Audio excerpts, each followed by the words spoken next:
They say opposites attract. Well, how about these opposites? Daddies and sons. You're listening to Daddy and Son.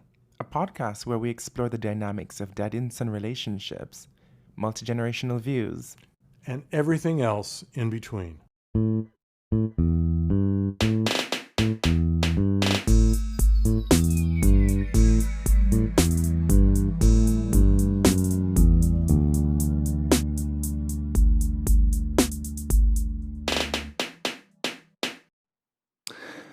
Welcome back, ladies and gents, twinks and hunks, And hoes and daddies. foes, And daddies and daddies. sons, to what we call Daddy and Son. Podcast. If you didn't know, you are listening to a podcast. Yes, my name is Alex, And I'm Norm. and today we are going to do a Shoot Your Shit episode. Before Because I couldn't decide what we wanted to talk about. But you know what? It's good to talk about a bunch of things once in a while, isn't it? It is. Yeah. Just get it off your chest. One feedback that I did receive from a couple people Yeah. is that they didn't know that MK Ultra, actually 3, because Colston just left me a voice note. They didn't know that MK Ultra existed in Canada. Really? They didn't know that it had influence in Canada. I guess it really was And Daddy's wondering or trying to remember, what the hell is MK Ultra? that was last week's topic. Oh, poor you. Oh, the Halloween stuff? That was what you Yeah. called it? Oh, okay. But that wasn't the title of... We gave it a different title, though. Yeah, All right, the that's Ghost what- of Allen Memorial. So just a recap. So last week's episode, the Ghost of Allen Memorial, we had a discussion about Canadian involvement in the CIA Black Ops project, MK Ultra. Oh, that was... Okay, yeah. I just think of it as the CIA stuff. Yeah, okay. And there were a lot of people who didn't know. They knew about it, but they didn't know that Canada had any involvement in it. Well- So that was a big shocker for a lot of people. Well, truth be told, and I used to know a very senior CSIS guy, You mentioned that on the podcast. Canada and U.S. work real closely together on police and intelligence. So, Oh, absolutely. it's long, it's old history. There But is of course, we don't talk about it. They do. there's a long standing history. Mm-hmm. And again, if Trump doesn't talk about certain things, like you said, people don't know. A lot of people don't know because that is how intelligence operations should be. They should be secret. They should be kept secret. Yeah, well, But Trump is the type of person and his government, they can't leave the public out of the group chat. We're just like, why do we know that you're doing strikes over in Yemen? Why do we know? Why do reporters know? That like they seem to have a huge problem with keeping information in house. well, they're a more open society than we are. Is that I think so. They yak more. Well, It's more open. You hear about police stuff. You hear about the names of crime victims on the 6 p.m. news in Buffalo. In Toronto, it takes you 3 weeks to hear the name of a victim or somebody that's been charged. Like, we're just slower with this stuff. Have you ever noticed? I don't even know if it's that we're slower Okay, let me put this or here. if it's that we follow due process. I've spoken on this podcast before about habeas corpus. Show me the body. And that is something that right now in the Republican in a conservative-led government in the United States, they have forgotten Darling, the meaning of these things. The United States is not being led by a conservative government. Yes, it is. It's being led by Trump. He's not much of a conservative. GOP Let us drink to this lovely wine that you have fetched from your delicious wine cellar. Thank you. This is a 2000 year 2000 Malbec Alujibasca. That's year 2000, folks. we Not have- $2,000 bottle of wine. Oh no. we have spoken about this. Alcibio Vintage, really, really delicious. Aromatics, great table wine. If you are out there, you're a vino and you're listening, shout out to Luis Jabasco in Argentina. It's a Mendoza wine, great table wine. You can drink it on its own. It would be great with a nice little pasta or some steak, which you're not a... Which I'm not a steak fan. No, and you're going to Argentina in a few months, and you don't want to have no steak in Argentina. Oh no, I don't even know how I'm going to manage, but my Argentinian girlfriend who's moving back home that I'm going with, she does mention that there are other things that they do make, that they do a lot of grilling on, including rabbit. That I am a huge fan of rabbit meat. Really? So, yes, I am. What is it? I was going to say, what does it taste like? Well, what's it close to? Is it close to... It's not close to anything that I can think of that's quite mainstream. It's... chicken, maybe? No. No way? It's a lot more... It's not as... It's not... It's... Stringier? It's actually more fibrous. Yeah, okay. And it's lean. It's very lean. Ooh. It's very, very lean. Well, I'll keep my ribeye, thank you. It's very lean, and it's one of those meats that can easily get dry. Yeah. Can dry out easily if you don't know how, if you don't cook it right. Yeah. But it's quite delicious. Well, that will be a challenge I will never have to undertake. Especially with garlic you. and rosemary. Very, very delicious. Well, interesting. So, how are you doing today? I'm pretty good. I've had a busy week. I've had a lot going on. Conferences. I saw that you were at a very interesting conference. You want to tell the kids on air? Wow. It was a lot about how to use technology in the manufacturing sector and the fact that Canada has to get off its butt and start doing that. That means AI and robotics. And I had a tour of a company earlier this week. You sent me a screenshot, though. Yeah. And in the screenshot, they echoed literally what I said just a week prior, that there are the two types of people in the world. And the future is going to be divided into those two types of people. AI? The people who can work with AI and the people who see AI as a threat. And cybersecurity was the other side of that. The gentleman that was speaking from the slide is head of a group that I think it was called AI and Cybersecurity. He's a Canadian working in the U.S. I see. Fascinating conference. But what I'm learning is, how do we take advantage? How do we use this technology to our advantage? How do we train people? We got to get off our butt in this country and start producing, or we're going to get... But that's what I was saying when in your segment where you were talking about training and kids, being syphilis.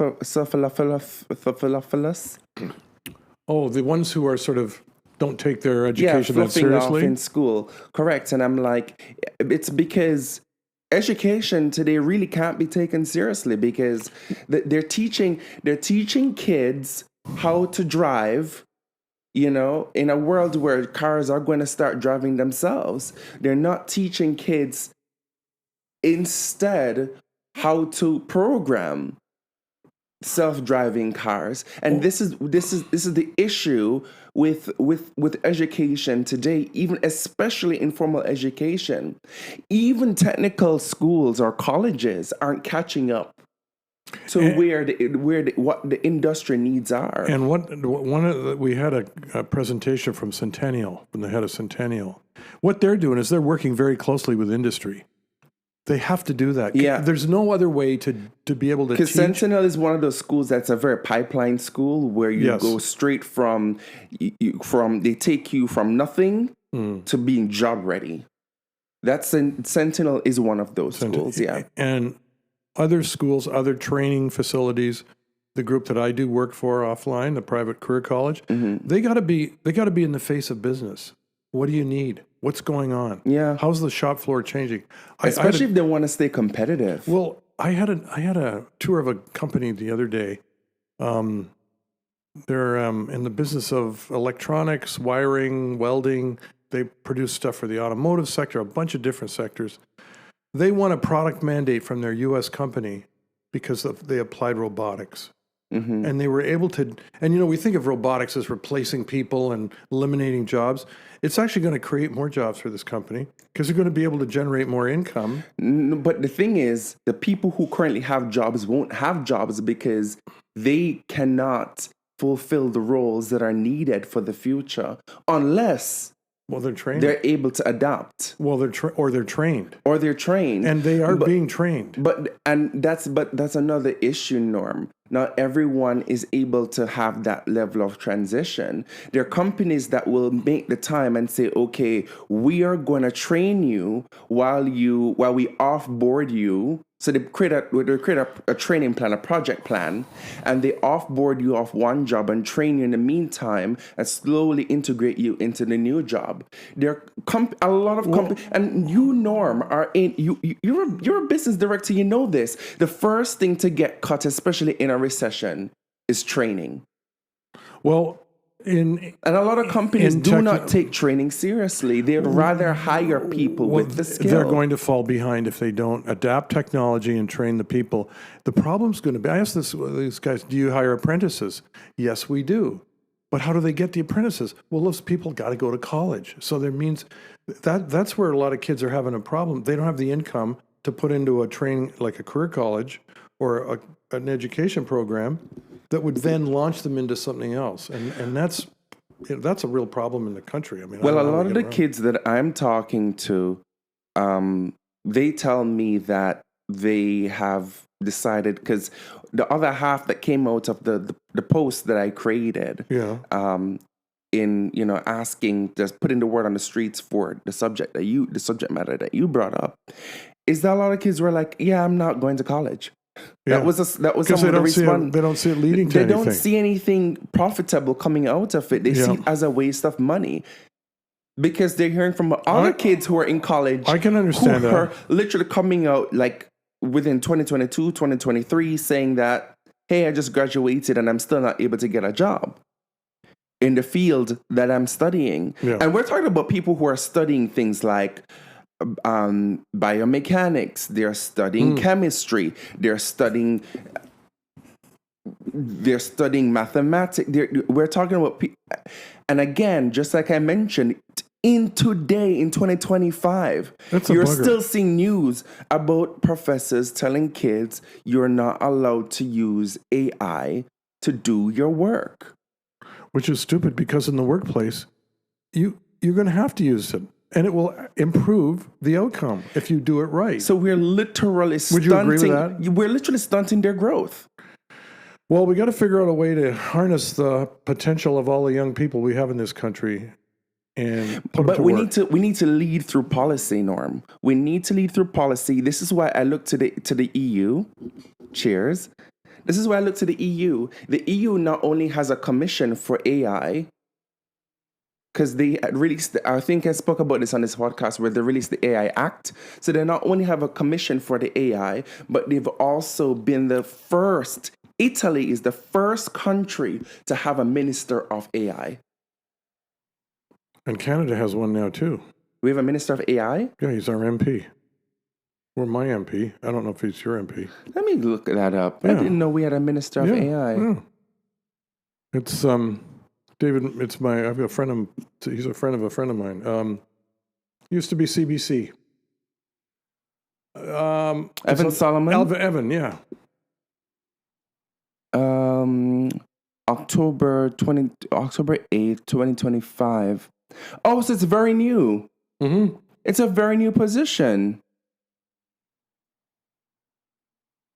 I'm looking here at the government website.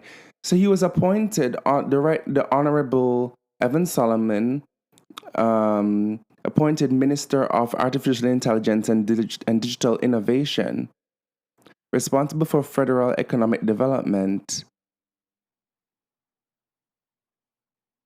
Interesting. Yeah. Now, what he's going to do in the role, I don't know. Mm-hmm. But it's good that we've got some focus on it. All right. No, Solomon is an author and contributor of best-selling books like Fueling the Future and Feeding the Future. Okay, so clearly I need to write some books then, I guess. All right. Good for him. Isn't it good that the daddy knew something about the world of technology? That's the point. But But the son didn't can know. I say something? Would I stop you from saying A something year here? ago, this position did not exist, No, and that of course- was a position that I really wanted. An AI expert for sure. That's you want to be. I mean, we don't know what what do you want to do with AI? Let me ask you that. I love talking about this stuff, but what is it that fascinates you about it?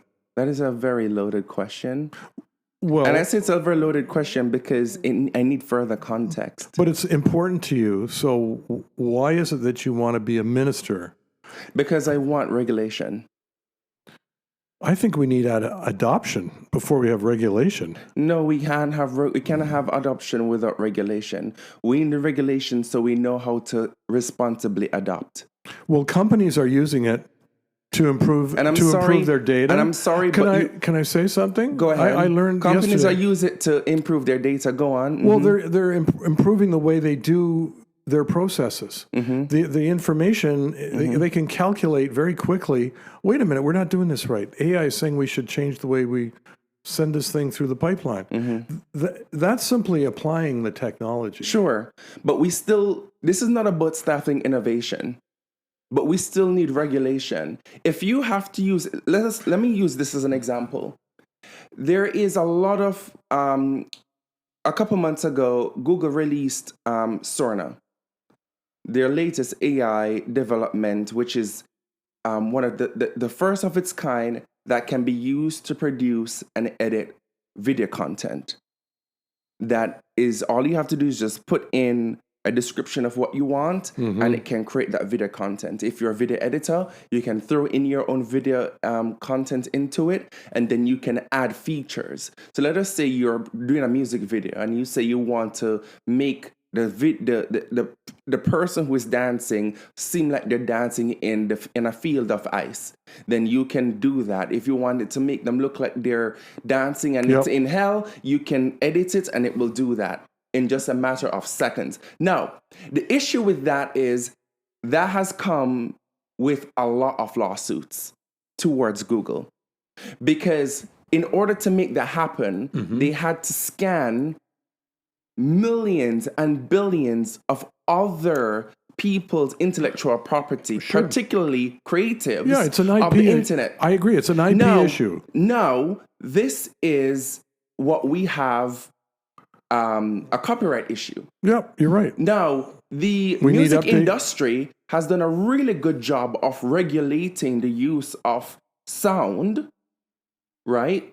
And the use of the imagery of artists to be able to filter back a way to get money back into the pockets of the music industry, right? And back into the pockets of artists without being able to stifle the industry in a way where artists stealing everything, without artists' music being circulated, which was the early model. We need to now do the same thing with AI. How can we use this technology responsibly without it stealing from people? And by the way, creatives aren't the only people who are affected by this. Academics are affected by this. No, I totally get your point. I mean, it's the field of medicine is affected by this.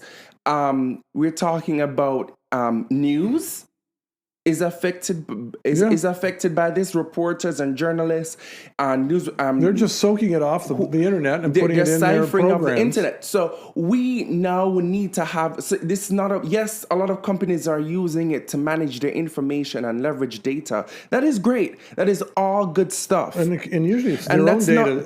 It's their own data that they're analyzing. That is partially it. But LLMs come from the internet, so it's taking other. I totally agree with you. We're going to need new copyright legislation to manage a new technology. We needed it in the early 80s. We don't need new copyright legislation. We need a brand new legislation. Well, it's IP. It's intellectual property. That is separate from the copyright fine. legislation But that it- is specific towards AI. Well, That okay, was but just it used will- as an example. but it That's will- the blueprint. But it will be based on the same principles that guides IP, intellectual property legislation and laws now. If- Protecting the creator. if that is the It's going to be difficult, though, to come up with law that you can enforce because of the rate the technology is developing, and it's ubiquitous. And this is why we need fresh blood into the industry, in my opinion, because only an older person, and this is like no shade to you, Norm. Oh, but here goes the dad. No, but only an older person would think that way. That we need it like this. We need it like this. The issue is no, we don't need it like this. This is something that's one of a kind, and it should be treated as such and treated. Well, and it's doing amazing things in amazing places. And yes, it's doing amazing things in amazing places, but it's also dangerous, which is why it needs regulation. You cannot. Let me ask a question. You should. Are there other? Even if you look, let me finish my chain of thought. Even if you look at it from a company perspective, you always need to use policy. If a country needs laws to dictate regulation, and regulation dictates innovation and automation, then in a company you need policy to dictate how the AI is used. Right? You need policy to dictate operation. Sure. And then you need planning to then execute tactics and operational objectives. Now, I look at regulation that is needed for AI in the same manner. It's dangerous in the wild as it is. So they're showing you all these nice, pretty things at these conferences that you're going to. They're showing you all these nice, pretty things. Oh, it does this. Oh, it does that. And again, I say this with no offense to people who use AI like it's a web browser. You use ChatGPT like it's Google. You use ChatGPT, you ask it a few things, and it spits out an answer to you. All right, hold on. Let me say something. But let me finish my chain of thought. I want you to hear what I'm saying and think about it critically. Because AI is more, I've said this on this podcast before, AI is more than ChatGPT. No argument. You can bring in all the policy you want. You're still going to have to figure out a way to enforce using AI to steal information from somebody else to put it in the program. That we haven't come up with that yet. That's what the regulations are for. Well, that would be. So I'm confused as to what. Guess what? I think there's already laws that prevent stealing intellectual property.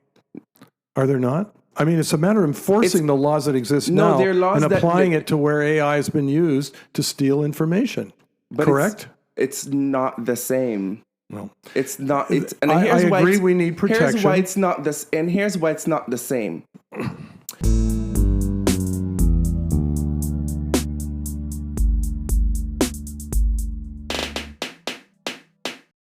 The laws that we have right now on copyright are very specific. And they're old. Old. They're specific to the data set. They're 40 years old, too.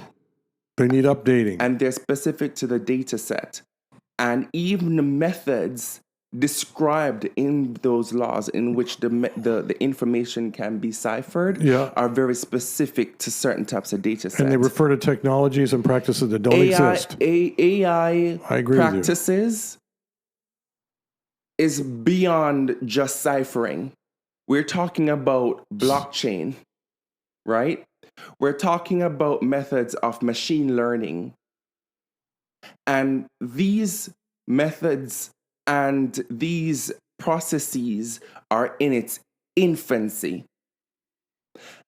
AI today is and you the want to put worst. regulations in place before you even know what the technology is going to be like? As I've mentioned, is, of course, absolutely. Well, I tell you, you're going to have a lot of disagreement on what the regulations should be. And this is why, and I know there's a future of lobbies pushing back against me and other people, and that's fine. And that's fine. But that's why I believe in taking a risk-based approach to the regulations that are going to be used in AI. All right, what do you want to change? Here's the question. What is it you want to change? And like I said, we need to put in a risk-based approach to any laws that we have implemented against AI. So we take, okay, this is where things are a big no-no. This is where things are okay, but proceed with caution. And this is where things are like, this is great. Use that for innovation, or use that, continue using that for progress. And that's the approach that I think we should be taking. As an example, if there's any way in which AI can be used, let us say that we have Can be used to, let us say we've hit singularity. what's that? Singularity in AI futurism refers to the theoretical point of time where artificial intelligence becomes self-improving beyond human need, control, or understanding, leading to rapid and unpredictable technological growth. Mm-hmm. So this is basically where AI... So it's where there's no brakes on how it could go. So how do you regulate that?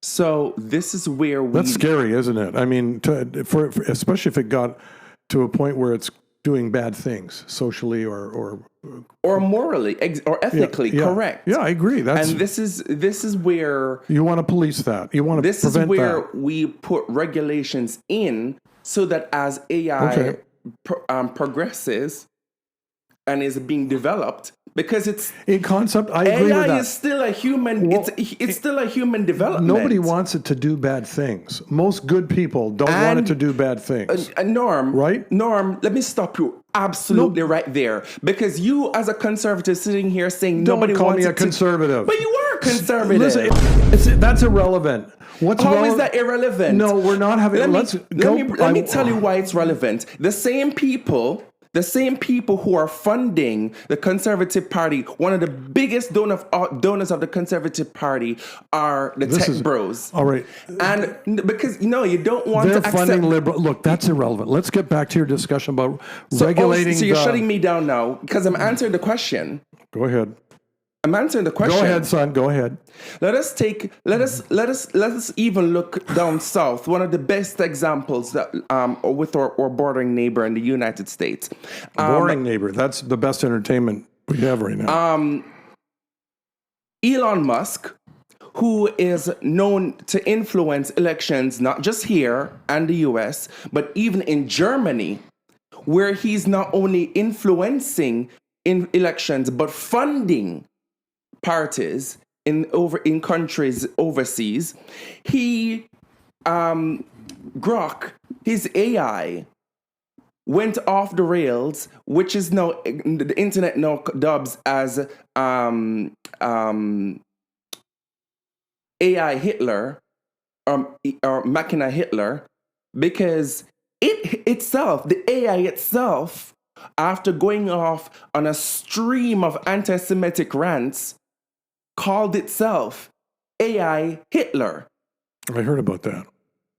Right? I heard about this that. is just like since this summer. Okay, so nobody wants that. That's bad stuff. But I agree with you. But here's how the influence is linked. Because he's using his platform to promote and push. So not only is he using his dollars to support the outcome of an election by buying into super PACs and making donations, but he's using his platform to advertise and push the agendas of the political parties through the algorithm. So you're saying he's controlling the technology to which has direct it to his own. That has millions of reach. So yes, this does have a negative impact. But the reason why this could even happen in the first place is because there is no regulation for it at all. Well, nobody supports. I mean, anti-Semitism is a bad thing, right? Norm, say I don't support this. But don't say nobody supports it, because there are a slew of people who do. There are people that don't support that. But most lawmakers would say anti-Semitism is wrong. We've got laws. Do we have laws against anti-Semitism? Are you joking right now? You're joking, right? No, I'm saying we have laws against anti-Semitism. We've got hate crime stuff here in this country, right? Yeah. Okay. And So- they have hate crime stuff in the U.S. And has it stopped them is it stopped the Supreme Court from So- saying that they can So stop is- anybody and run up anybody so is your in the regulation- streets that looks brown and can speak So Spanish? how's your regulation going to change that? How's your regulations going to change that? It won't. Well, People's attitudes have got to come to the point to again- support the proper use of technology and the proper use of any tool we have again, to build a good social. regulation if you have regulation, there can be enactment that can be used for lawsuits. And there's already laws that prevent And- the stuff that you don't want to have happen. there isn't any laws that prevents that because according to them, I could get on the internet and make the same stuff that AI does. according to them, it's a Second Amendment issue. We should ask our Even then, X, What's US? formerly known as Twitter, had argued that it's not a person, that this was the machine that did it on its own. So then let's ask the question, is singularity here or is it not? Go ahead and answer. It's a food for thought. Definitely a food for thought. So listen. We've exhausted this topic. I think we've had a good chat on this because topic. it's about because You it's won the argument, Daddy. You It's won the not argument. about winning or losing. It's about progress, and I definitely do Well, think that I this wanna is see something your- that is beyond. I think you should go and talk to the Minister This of is AI why and I let your believe that views they be need known. to have younger blood into the industry because Get it's in above there. your head. No, it's not above It my is head. above your head. I'm bringing a You perspective. can't understand why there needs to be policy before they can be up. I'm just telling you, before you put the policy in place, we got to understand what is it we want to achieve and what do we want to prevent. And the technology is moving so fast. How do we create We don't something? know, but we don't know, which is why we need to take a risk management approach. We were going to talk about some other things today. But you know what? Since we're on the same topic and we're talking about conservatives and regulation, one of the things that I've noticed is that, especially with these conservatives that they claim that they're the people of law or the party of law and order. Which conservative party are you talking about? UK, Canada, whatever it is in the I'm US? talking about conservatives in North America, conservatives in Canada, and conservatives in the US. Everybody's we're on law and order, and we want people to have lower taxes, and we want this and we want that, but nobody's talking about what comes with that. You're a lefty. I know that. I'm not a lefty. I have common sense. Oh, okay. You're a common sense lefty. No. I'm a common sense conservative. I'm a common sense conservative as well. You're a common sense conservative, but you don't understand the common sense reasoning behind policy-driven operations. We just have a little disagreement on how you put things into place. But carry on with what you were going to say about conservatism. In putting things in place and putting things into perspective are two different things. Which are you trying to address? Go ahead with your previous thought. Conservatives in the U.S., where are they? Do you not want to answer the question, Danny? I'd like to talk about what you were going to talk about conservatives in the U.S., which I think the more interesting topic is Mr. Trump. By the way, shout out to our friend Raquel, who's going to go into a cybersecurity program and liked your recommendation. Oh, great. We love Raquel. Shout out to Raquel over here. Congratulations. Cyber's the place the area to go into, right?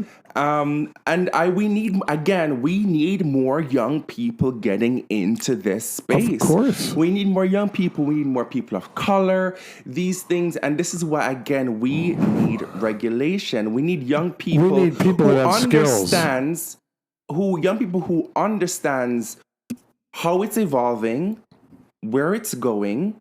So because anytime we decide to do anything, any form of risk assessments on the industry, part of risk assessment is trying to understand what you don't understand. And the impact that AI can have on your business. That it can have. Risk assessment is thinking of the worst case possible scenario. And generating all kinds of scenarios. Beyond your comprehension. Yeah. No, that's why I'm good at my job. That's what risk assessment is. You got to use your imagination, don't you? Exactly. So that's how it's very, very different from SWOT. Yeah, because SWOT's looking at something that's already existing right there in front of you. Exactly. Yeah. It's already existing. So do you understand the difference now? I understand the difference between SWOT and risk analysis, but before you can do a risk analysis, No, I'm not talking you've about got to risk do a SWOT. analysis. I'm talking about risk assessment. You have to do a risk Well, assessment before you can analyze the data. Okay, we're using different words, same concept. No, Totally. no. Risk analysis is an actual thing, but you have to do a risk assessment before you can do a risk analysis. Ooh, now that is new MBA technology. I would just say risk assessment to me is sitting down and saying, what could go wrong? What do we need to know? What don't we know? And what are the things that we have to do to prepare for the worst scenarios? What do you call that? Is that risk analysis or risk assessment? So that is, I'd say that's risk assessment. that is a very layman version of a risk assessment. Yeah, well, we're trying to communicate concepts Because here. So when I do a risk assessment, I'm looking at the different forms of impact. I'm looking at RTO. I'm looking at recovery time objective. I'm looking at RTO, recovery time objective. So how much time is necessary to complete the task? to recover if that scenario should take place. Oh, okay. That's a good term. That's a new term. For me, it's a new term. I haven't heard that one. I've heard of ROI. But again, you've not been doing this kind of grunt work No, for I a haven't. while. I'm not trained to do that. I know why it's important. I haven't been trained to do it like you have.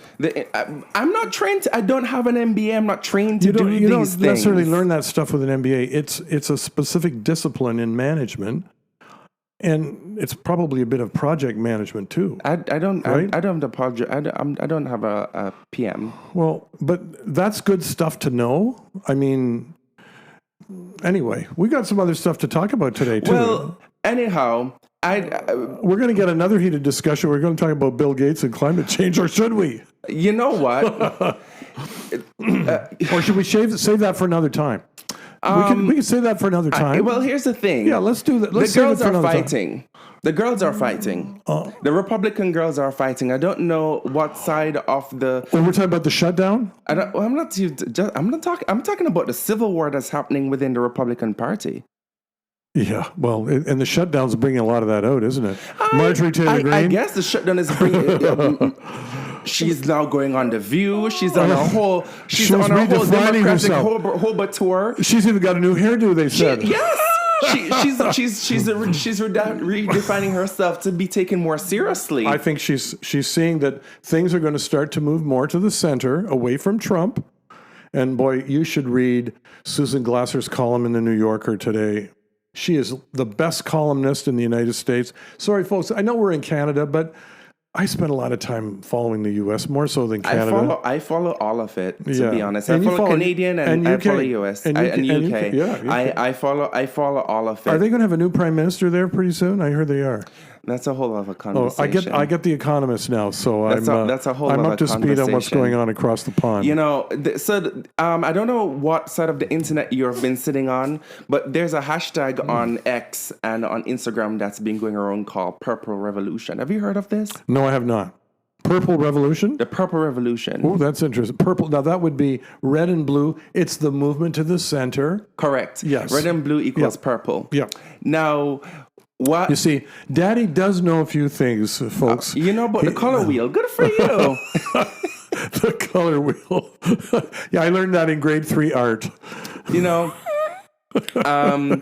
so what this is, after they had the last No Kings protest, or leading up to the last No Kings protest that happened, 2 weeks ago? I think it was. Something like that. A bunch of conservatives on the internet said, we want the Dems to come together with the conservatives to form a purple revolution against Trump. They're saying MAGA and the left needs to come together so that we can get the government to open up and da-da-da-da-da. The followers, not the government, the followers. Now... What do you think of that? Bullshit. I was going to say bullshit. And why? Bullshit. Because they don't need the Democrats. They're already opposed to Trump. I think a leopard never changed its spots. The only reason why they're asking for Dems to join forces even though it's a Republican majority in all three states forms of government, legislative, the executive, Judiciary. the judicial, sorry, thank you, the Supreme Court, the judicial branch, it's because it's now impacting their pockets. As you like to say, the pocketbook issues. It's impacting their pockets. And their mobility. 10% reduction in the travel. airports. That's screwing things up. People are They're getting flights stuck. are getting canceled left, right, and center. Holly, I can't get back to New York. What am I going to do? I'm going to spend the weekend in Indianapolis in a Motel 7? I saw a post 2 days ago of somebody saying that they were at the airport for 6 hours and they still missed their flight. Try a snowstorm in Chicago. That's nothing. It is crazy. No, it's really bad. And so they're saying, oh, we need to come together to fight against Trump. And I'm just like, they need to get off their butts. You voted for Trump because you claim that you were voting for economic issues. When I said on this podcast last year, and I'll never forget it, it was October 2025. I can't remember the exact name of the exact episode of the podcast, but I said here at that table that the next election that happens both in Canada and the US is not going to be based on economics, but race is on the ballot. And you said to me, no, race is not on the ballot. People only care about pocketbook issues. And I said, Norm, race is on the ballot. Race is on the ballot. And it's been proven now. Because... How's it been proven? Has the price of eggs gone down? A little bit. In the US? No, it has not. Well, compared to where it was last year, yes, it has. The price of eggs has not gone down. How's that a race issue? That's an economic issue. Because that's what people said they were voting on. The price of beef has gone up significantly. I don't think people like Biden. I think that's what it came down to, The price of food has gone up significantly. I think the reason Trump won the election is the Democrats were fighting the wrong issues Where that were have you important to gone? people. Forget about the U.S. Where have you gone here in Canada and the price of food has not doubled? Well, sure, the price of food's going up here, but what's your point? I mean, so the price of food went up. A little bit, not as much as it did a year ago. I mean, there's been a bit of an increase, but it's slowed down. The increase has slowed down. That's all that they're saying. You are so out of touch. No, I'm not. I'm quoting what I'm reading. You are quoting what you're reading and information. I buy stuff on sale too. You know what else? I buy specials. You know what else?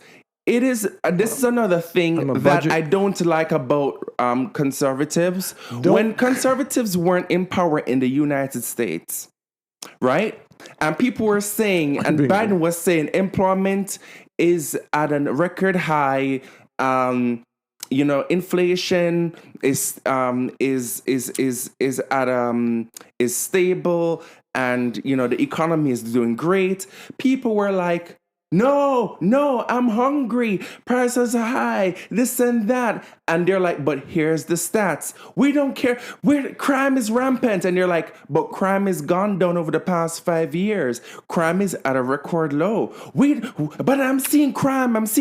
Where are you seeing crime? Have you been robbed personally? And crime is down in Toronto too, I hear. We've seen crime on the news. We're seeing crime on the news. Have you personally been robbed? We're seeing crime everywhere. We're seeing crime everywhere. We're seeing crime. What's your point? Now you have the audacity to sit in front of me and tell me that you're reading stats to me when I'm telling you that since January till this day, I have been going to Costco and steadily been seeing the price of goods rising. I don't disagree with you. The point you were saying every single day. The point I was saying is the rate of increase in 25 has been slightly less than it was in 24 or right after COVID. Okay, so you want to say this? Yes, there is inflation. You want to say the rate of increase is slow, even though things have doubled. The price of things have doubled. So you want to say it's slow, even though the price of things have doubled. But let me ask you the question: has wages increased?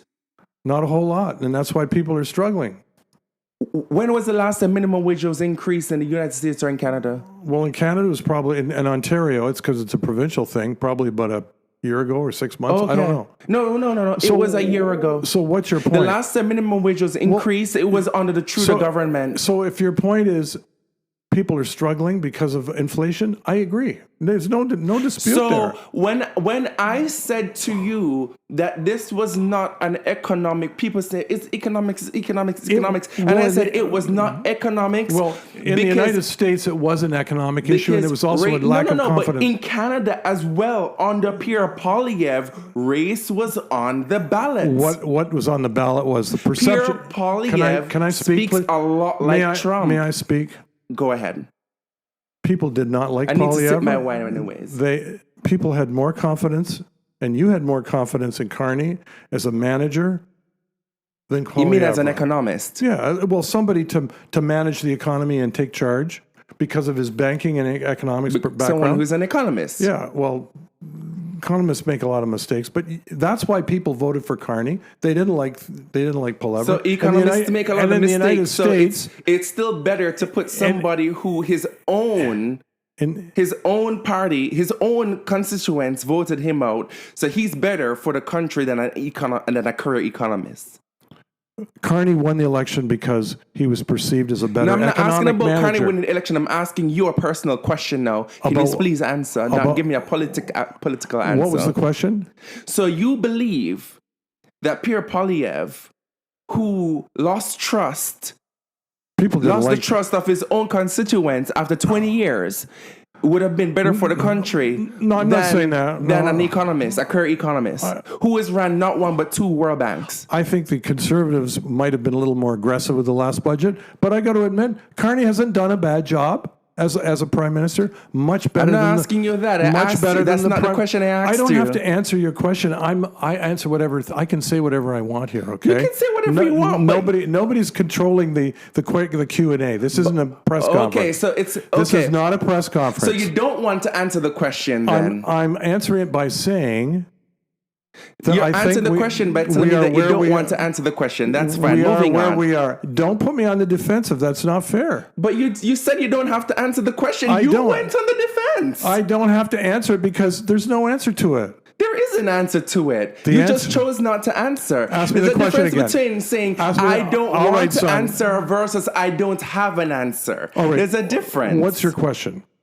You think that I wanted the Conservatives to win, yes. It's okay. But guess what? I will move on. We're not doing too bad. He could have been a little more aggressive with his budget. The one thing that came out of this conference this week, what they were glad to see, now this is a kind of a businessy stuff. That's okay. Capital cost allowance, 1 year. In other words, if you invest in a capital equipment or some AI technology or robotics, you get to write it off in the first year. You know what that does? It creates an incentive to invest in productivity, which will employ people, create more wealth, which is what we need to do in this country. Yeah, that's all good stuff, and I was never disputing that. Good. I was never disputing the work of the current government. I was never disputing that. That was not the conversation at hand. He's going to have the conversation at hand was whether race was on the ballot or not.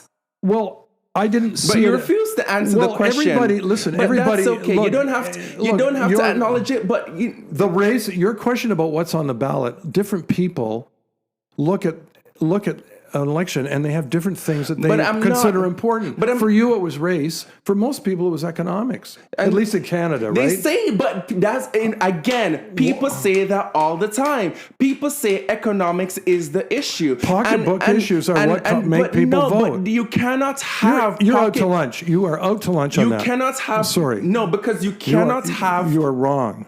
People vote on their pocketbook. Oh, I'm 90% of the time. They vote on their pocketbook. That is documented evidence. I'm wrong. Okay. Well, you know what, Norm? People in the United States, as an example, voted based on, as you said, their pocketbook issues. Let's call it what it is, racism. But I'll give it to you. I don't call it issues. You call it racism? Because the same Mexican people that they're getting rid of now, how has that improved their economy? Who's getting the same? Oh, you're talking about the ICE and stuff. The trans people that they have stripped away their rights. How has that improved the price of beef, the price of eggs, the price of milk? Irrelevant. That's not irrelevant. Oh no, it's not relevant. But yet still, the whole point of law is to help people progress. The point of regulation is to help people progress. That is the job of government. When people are being stripped back of their rights and we are going back into dystopian era, but your standard of living has not improved, that's not progression. I agree. It's bad. And we're That's not struggling. progression. So how am I wrong? Well, how are you wrong about So race how am I being wrong? on the ballot? Because the only thing I see being affected here is people of color. Well, there's a lot of white and folks. not their economics. Well, hold on a but minute. their basic human rights. Well, you're right. A lot of folks. Pocketbook issues have only gotten All right. worse. I'm not going to say anymore. I've been Because you're not letting me finish my chain of thought. So let me finish my chain of thought. Pocketbook issues have not improved. people are struggling and we're falling behind. I agree. I think we should take a break. We'll be right back.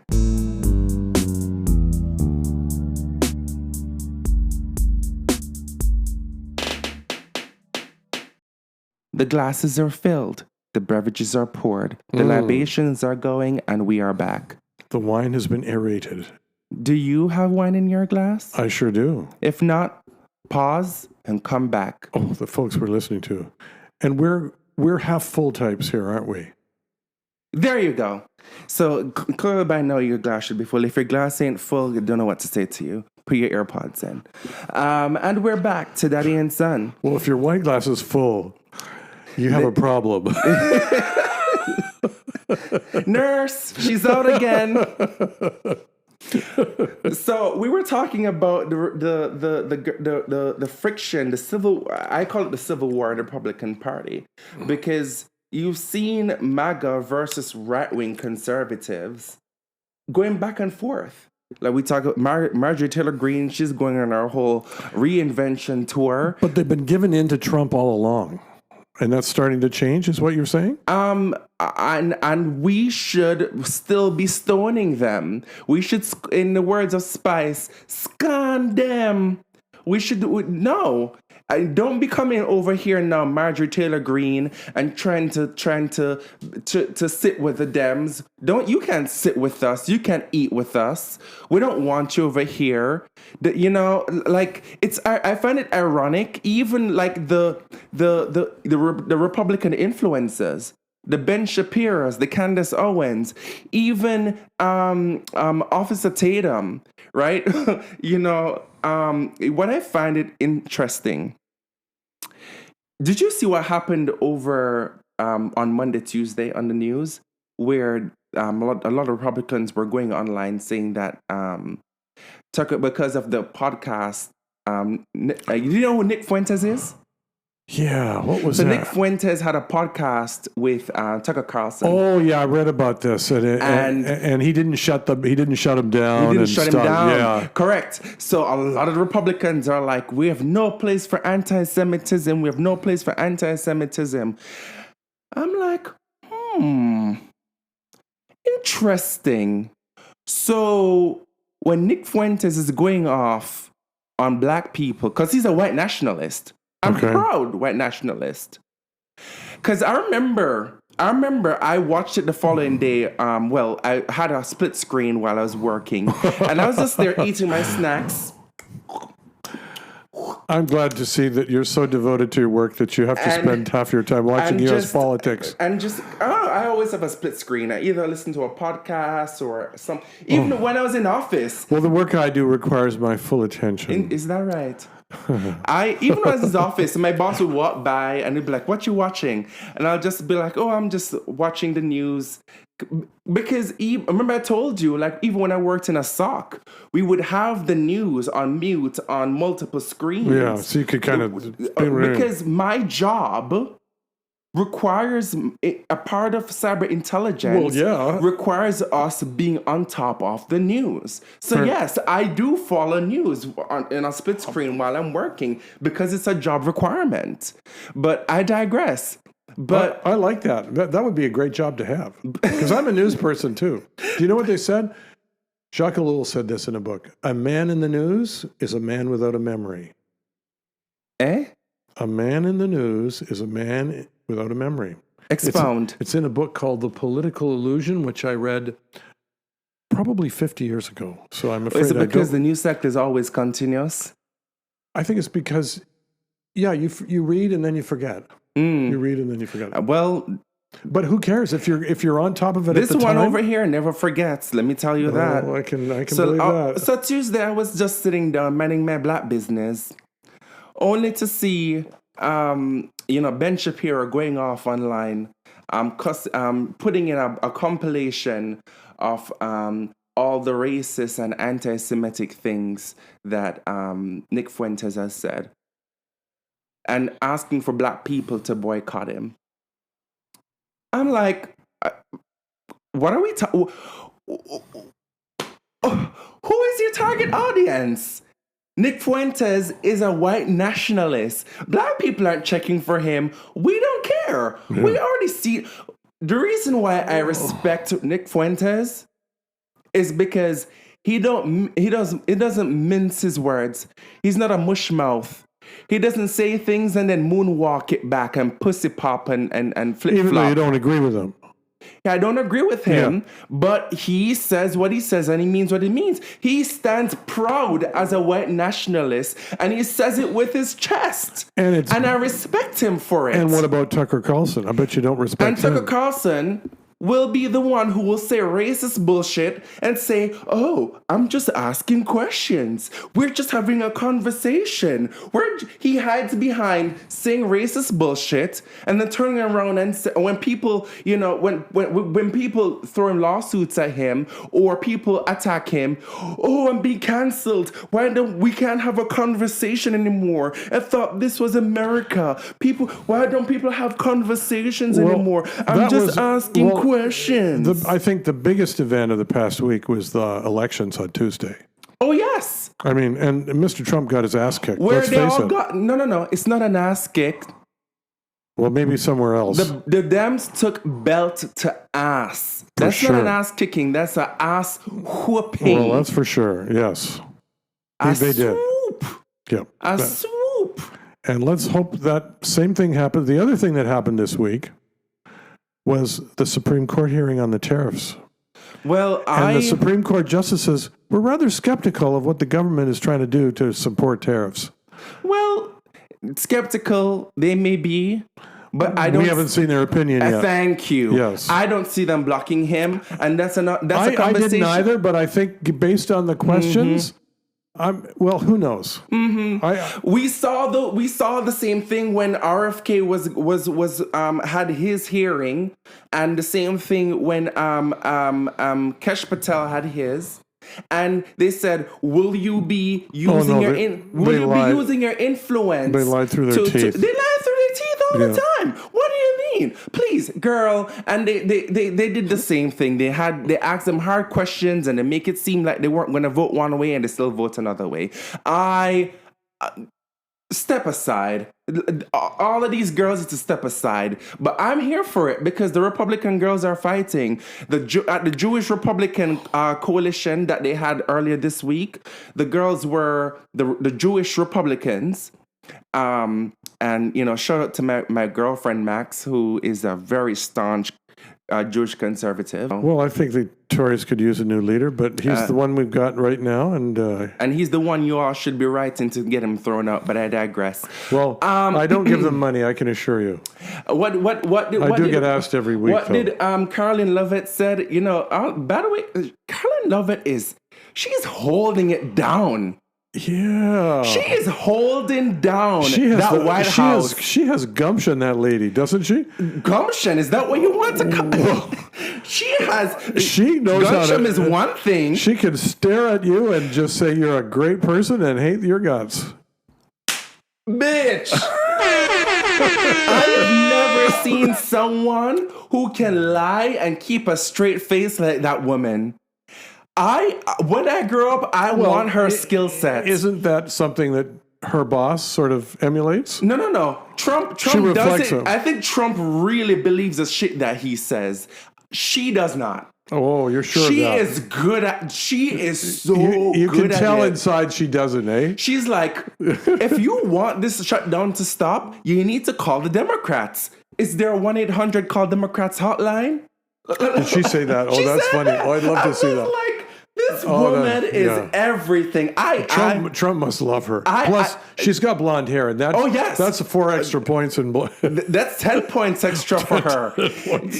I don't know. She is holding up the Republican Party on the strand She's of holding her up hair. She's holding up Trump. Yeah. She's holding up that entire, because anytime anybody does anything and they said, what does the party say about? She always have an answer and she's quick with it. She's quick. Yeah. No, I admire her. she's the best they've ever had. She's the best they've ever. I admire. It's. I know it sounds bad coming from me, but one thing you need to understand about me, Norm, is I respect people. You call a spade a shovel. I call a spade a shovel, like exactly as it is. Do you know what? Somebody who fired me said that once. Said, Norm, I got to call a spade a shovel. You don't fit in here. That was the first firing, by the way. We were talking about how many times we've been fired. That was the first one, and first of many, I would say. You gotta respect people. Yeah. We gotta respect people when they show you who they are and they stand true. They stay true to themselves. And that's why I respect Nick But Fuentes. there's a lot of so people- when Ben Shapiro, sorry. Go ahead. A lot of people go on. Well, this whole shutdown is a mess right now, and it's causing a lot of suffering. And I'm sorry, but I don't feel sorry for these bitches. I'm sorry, but not sorry. I don't feel sorry for them. Well, hold on. The people that are suffering are many young and also older and many black folks in poorer states in the southern United States. I'm sure about that, but you know what? We make up the minority. When you look at the food pantry lines online, when you look at the lines for the food stamps, the people going line up at the food stamps office and you pan the camera, you're not seeing black people out there. It's all white people, blue, blonde. It is all white people. But yet still, when the Republicans are coming on television and they're mocking poor people, it's always the trope of the black baby mama with the 6 kids That they put on TV. that they put on TV. Yeah. Well, Because black people are always the face for suffering in North America. And I say North America because it's the same thing in Canada. But yet still, when you look at the food pantry lines, when you look at the care facilities down on Sherburne, where they have the food banks and the clean needle places, Yeah. who do you see walking around? Looking like doing the cocaine shuffle and the crackhead zombie walk. by the way, that's the bus route I take home. So, It's a bunch of white people. and sometimes when I miss the bus, I got to walk past all that. It's a bunch of white people. Did I lie? Like 2 weeks ago. Did I lie? You're pretty accurate on that. Okay. But- Okay. So again, when I see the girls We're fighting, making transitions from America when to I Canada see, very no, quickly. No, here. because we are so, like I said last week, we are very deeply intertwined more than people like to admit. And yet we're not traveling back and forth as much anymore. Because I think Canada is now realizing that it's time for us to find our own identity. Well, we got to find our own business markets too. But yeah, I agree with And you. that's a part of our identity. Yeah. And we're traveling more in our country, Yeah. which is good. Which is great. You know, I still Which is great.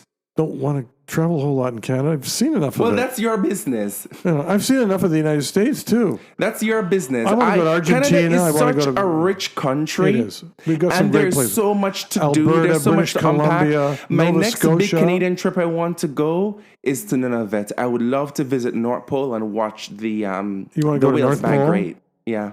We won't be able to drive there, honey, I'm afraid. No, you fly there and then you do a camp. They Or have, you could go to China. They're now having tours of the North Pole from their side too. well, you can Or go to even China, Moscow. and I will But keep. they do those in a submarine. And I'll keep my money. I'll keep my money in the country. You can do that. Comrade, So much for conservative, eh? Comrade, we are very good tourists to Canadian You Arctic. see, it's the same conservatives who are Canada first, who are quick to tell you to travel overseas. But the one, By the way, Canada's going to be spending a lot more money on defense. see how he So if switches the those young people out conversation, there are folks. thinking of a career in the defense sector, working for our armed forces, Yes, I there's going to agree. be some opportunities and a lot of Deflect. spending. Deflect. Deflect?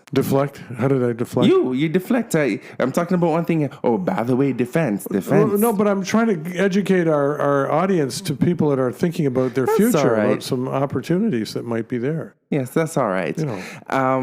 I know that's a conservative playbook. Defect, deny, and what is three Ds? I just can't win this argument, Deflect, can I? deny, and distract. Yes, deflect, deny, distract. That's the The triple D? the triple Ds. Triple D. Well, you have your own skill in that area, too. And we know how the conservatives love the big busted women too. Well, I know one person that heads up the United States that does. But I digress. Yeah, so when Ben Shapiro came online on Tuesday and putting up compilations of racist posts that Nick Fuentes had said, the black people are like, keep us out of this. Keep us out of this conversation. I like him. We're over here watching minding our black business. We don't give a shit about. We already saw Nick Fuentes for the past years, and we stepped aside. We you know, when you Ben Shapiro was teaming up with Candace Owens and going off on black people and talking about how George Floyd deserved to die because he was you know, a fentanyl he was a drug user. He was a druggie. He deserved to die. He's not a good person. As if because he was a drug user, he deserved to have someone's foot on his neck for 8.5 minutes. I like that governor. You know who else I like? J.B. Pritzker, governor of Illinois. I love common sense. I he love is the J.B. most Pritzker. common sense Democrat. I actually prefer him as a front runner for the Democratic Party than I do Gavin Newsom. I agree. I do prefer him. I hope he runs. I don't think he will, but I hope he does. He's rich, by the way. I know he's filthy rich. All these guys are rich. How is it that they're all rich? If I'm being honest, I would prefer if all of those guys pushed behind AOC and made AOC the front runner. I think AOC. I don't think she could win it. I think she's too AOC divisive. could win it. You see, this is what I'm talking about when I talk about old people not seeing the vision. It's not old people. You're not seeing the vision, Norm. No, Sip your wine and see the vision. She's young. You're right. They need more But youth. it's not just about the young people. Democrats are playing it safe. And Zandane Mandani is proof. But that's New York. Oh my God! Look. Let's not speculate on. Let's not speculate on who's going to win the nomination. Norm, it's not about New York. It's not about New York because Cuomo was running against him as well. It's not and who is a Democrat. It's not about New York. You know what it's He's about? He's an old Democrat.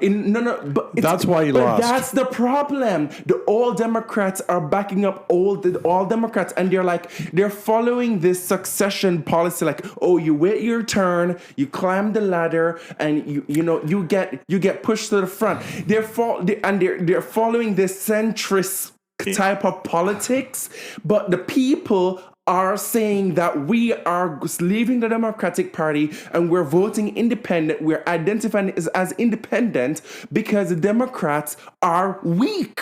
I think you watch too much news. The Democrats are weak. It's not the news. It's what the girls on the streets are saying. Well, okay, the Democrats are weak. And that's your data stream. And I respect your data stream. I just don't see her having the support in the Democratic Party. What do the governor of Virginia and the new mayor of New York have in common?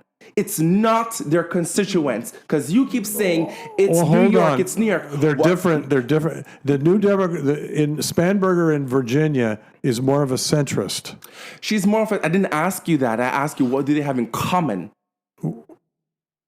I don't know what they have in common. I know where The they're way different. in which they ran their campaign was very much similar to how Trump ran his campaign. Can you elaborate on that?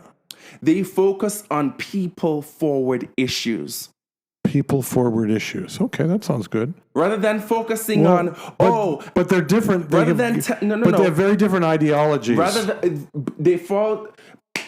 Even, oh my God, even Big Gretchen Gretchen in Michigan, Michigan. Gretchen. Yeah, I know who you mean, Gretchen. Yeah.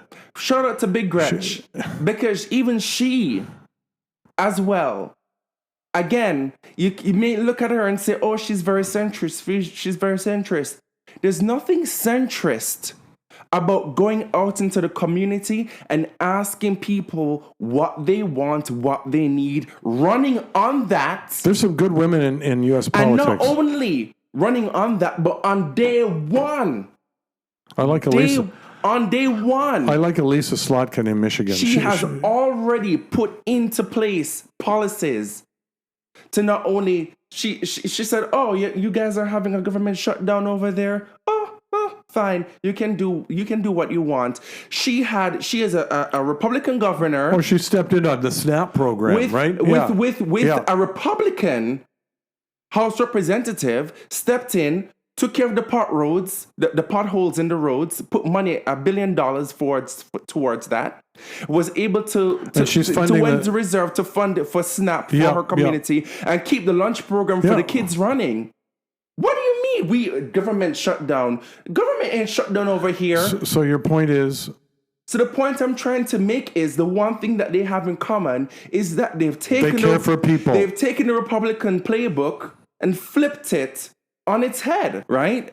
And so when the girls are going to come now and say to whether it's the people who are asking, the MAGA who's asking for the Purple Revolution, or Ben Shapiro and Candace Owens, who as a Jewish person is trying to say, oh, Jews and the blacks have had a long-standing history, and we need to boycott Ben Shapiro, we need to call out Tucker Carlson.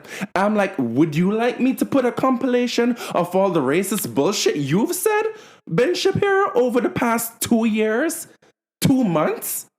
Because we can go there. So I don't know about that. Leave us alone. Let us mind our own black ass business. Let us sit here and sip wine and sip tea and sip lemonade and eat our snacks. Or if you're from the south, sip your sweet tea, your sweet pea tea, and keep it and step aside. Leave us out of it. Leave us out of your nonsense. You all can fight amongst each other. You Republican people, the righties, fight against each other. We want to see it. I want to see blood. I want to see gushing. I want to see war amongst the right. Well, maybe you'll get your choice. Oh, yes, and I'm here for it. Anyway. I'm here for it. Them having a Gatsby-themed party over on Halloween. Oh, ooh, yes. That was absurd. Because that worked out really well for the French when they decided to throw lavish parties while the people starved. That worked out so well for them. Mr. Trump will have his comeuppance, as my mother used to say. I want to see the right tear themselves apart. I want to see it. I'm going to Costco and buying up my seeds. Yes, I said seeds, dare I say. But did you see inside my office? I have my blue light. I'm doing my small herb garden. I'm starting small. No, I haven't been down there today. I'm starting small. I'm doing a little herb garden. Then I'm going to try and expand into fruits and vegetables. Oh, we're going to have a little garden? Well, you've got a nice deck here, too. And the reason You should heat it. The reason I'm doing all these things, Norm, it's because a storm is coming. Or as the Game of Thrones says, winter is coming. And well, you're a vegetarian, so you probably can take care of yourself. Let me tell you something. You see all these rednecks, meat-eating, Bible thumping Trump supporters. There's nothing wrong with eating steak. Who claimed that they were voting on economics, but real down deep inside they were voting on Christian values, in quotes. Oh boy, we had an interesting discussion at my Connect group on MAGA Christians the And other we night. all know MAGA Christians are the biggest set of racists ever, because what? That is a really- hating people of color is what Jesus would do. And One of our people in our group said MAGA Christians aren't real Christians. That got an interesting little discussion I'm the other sorry, night. you talk. It's okay, Pastor. You don't need to preach to the choir. Let me stop you right there. Like I said, we black people are over here stocking up. We're saving our money. I saw a black lady come on TikTok, and she was talking about the blackout. The blackout. If you don't know what the blackout is, because I was describing this to some of the people in my life this week. Blackout is that we've decided that we're not going to participate in Black Friday. We're not going to do any excessive shopping. Okay. We're not going to stimulate the economy no more than is absolutely necessary. Well, we're going to start... is this a new movement? It's a new movement that started I've this week. just heard of this. You're just telling me for the first time. So That's a hashtag temptation. blackout. That's a temptation not to participate in Black Friday. We are saying that we're saving our money. We're saving our money because an economic... Not only we're already in a recession, but a civil war is coming. And we want to make sure that our people of color, Latinas, black people, specifically indigenous people, we want to make sure that we're ready to weather out this storm and let the Republicans and the radical right-wingers and the MAGA people and all those people who claim that they voted on economics and racism wasn't on the ballot, let them fight amongst each other, and we save our money and weather out this storm. Go to your nearest Costco, and if you can, buy a little extra can of tuna, buy a little extra bottle of water, because a storm is coming. Well, it's true. I mean, look at the economy. And with that being said, I will wrap up today's episode. Is there anything else you'd like to share with the crowd today, Daddy? No, I think you've said it all. Okay. A storm is coming, people. Stock up. You heard it here. You heard it first. Daddy and son. If you've made it all the way to the end, follow us on Spotify, Apple Podcasts, and subscribe to our YouTube channel, Daddy and Son. Remember, we are now available on iHeartRadio, so go download the free iHeartRadio app and support the show. If you have any questions for the show, send them over to daddyandsonpodcast@gmail.com. That's DADDYANDSON podcast@gmail.com. Until next time, sons, be good to your daddies. And Daddy, be kind to your sons.